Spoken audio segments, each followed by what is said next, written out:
Chadwick, Omondi, Okumu at first came out as a small fish being fried as a sacrifice for sins committed many years ago by the big fish.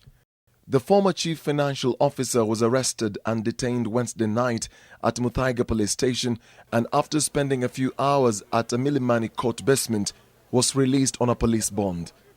Okumu is accused of gross misconduct and gross negligence at the time when Uchumi owed suppliers 1 billion Kenya shillings. His arrest came a week after a KPMG report indicated that the supermarket chain lacked quality checks that saw the retailer accept suppliers with substandard products and dubious trade agreements. Okumu is not alone.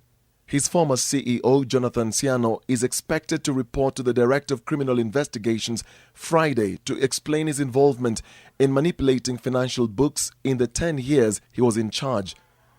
Uchumi recorded a staggering 3.2 billion Kenya shillings in losses in the financial year ending June 2016 after the retailer wrote off the 1 billion Kenya shillings that had been included in the supermarket's books through manipulation.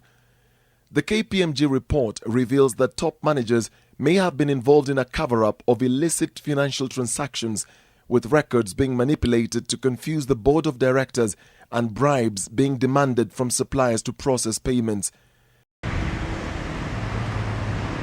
It is not clear if the latest DCI investigations will focus on the KPMG report only or go back to anyone linked to losses of Uchumi.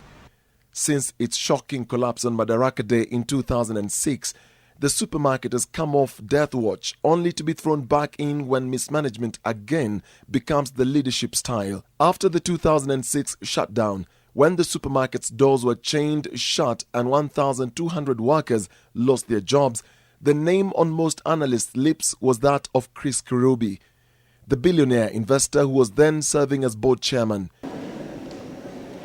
Kirubi was charged in June 2008 with breaching the public trust in a transaction involving the sale and leaseback of the flagship Aga Khan Walk branch.